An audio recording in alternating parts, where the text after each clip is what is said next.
Hey Central Virginia, are you curious to know what's happening in our local housing market? We'll cover that today in your March 2025 Housing Market Update.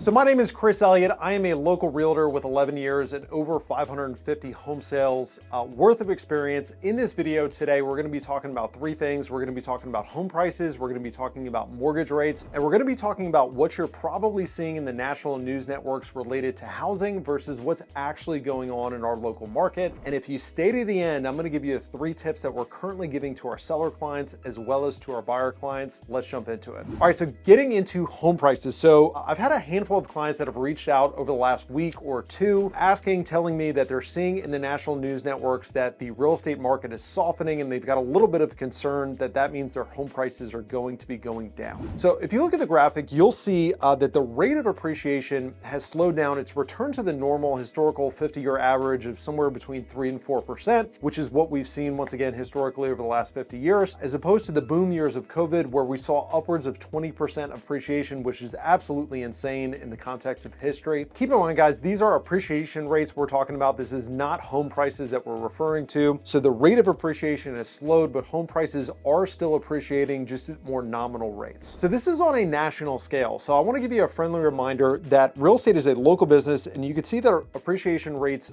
vary from region to region. In this chart that you'll see that our very own Mid-Atlantic region was second in the pack for the month-over-month appreciation this past December. And most importantly, in our very own Metro Richmond, we saw 5.5% year-over-year appreciation in February, not only outpacing the 50-year average, but also outpacing most markets throughout the country. So how can this be? You might be asking yourself. Well, our median days on market in the month of February was 11 days. We currently have 1 month supply of inventory in our market, and on median, home sellers got 100% of their asking price in February. So in layman's terms, our market is still absolutely on fire. And even if our market did see a swing from a seller's market to a buyer's market, we would have a long ways to go before we started to see home price depreciation in our market. So if you're worried about your home value declining, I'm here to tell you that all is still good in the hood. So now let's talk about mortgage rates. So mortgage rates are a national phenomenon, a national thing. So what I'm about to share with you is applicable to my friends outside of Central Virginia. What's up, Mom? So the good news is that rates have started to come down. At the time of this recording on March the 17th, the par 30-year interest rate is 6.79%, which is down slightly from the 7-ish% rates that we saw at the beginning of this year that we were kind of stuck at that 7% mark. This is also encouraging given that rates have fallen faster than the fine folks at Fannie Mae, Mortgage Bankers Association, and Wells Fargo had originally predicted at the beginning of this year. We'll have to see if these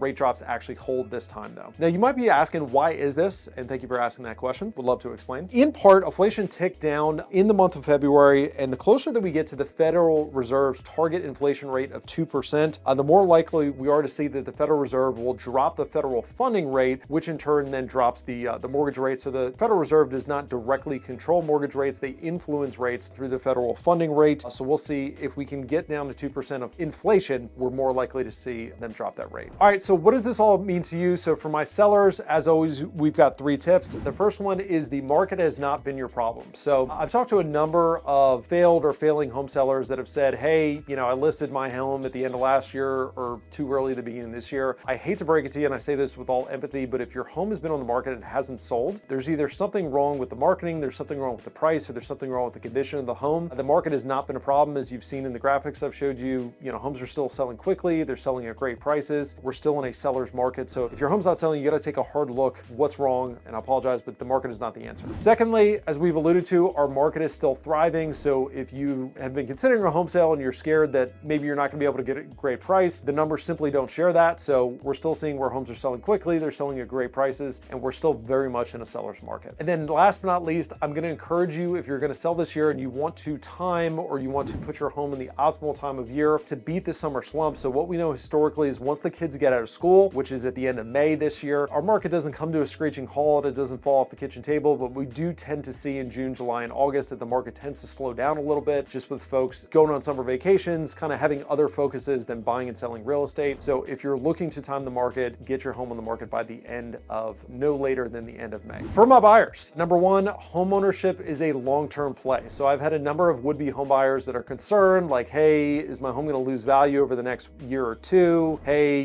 what about the economic climate and things? I would encourage you to think through your home purchase no shorter than a 5, honestly a 10-year time horizon. Real estate ownership is a long-term play, and if you ride it over the long term, historically, you're going to do very well. But if you're concerned about the next year or two, you're always at risk of seeing fluctuations in the market. But if you're in it for the long haul, historically, you're going to do well. Secondly, dropping rates means climbing prices. So what we know is we are in a limited inventory situation. As rates continue to tick down, we expect that home prices are going to continue to tick up. Given that money is cheaper, we're also expected to see more buyers re-enter the marketplace with rates coming down. So realize that you can wait until the rate gets lower, but you're probably going to be paying a higher sales price. Alternatively, assuming you could find something now, buy something now and ride that wave so that when home prices appreciate, when mortgage rates go down, not only do you benefit from the home price appreciation, but down the road, you can ultimately refinance your rate to a lower rate, lower your monthly payment, but also still capture the appreciation between now and when that happens. And then last but not least, it is still competitive out there. So I was just talking to a home seller right before I jumped in front of this camera, and we were reviewing the 4 offers that they had on their properties to realize it is still very competitive out there. If you're going to jump in front of a property, you need to be competitive with the seller and offer competitive terms. If you want to know what those look like, shoot me a DM or put a comment below and we can talk about it. That, guys, was your March 2025 Central Virginia housing market update. Thanks for tuning in. Look forward to seeing you next month.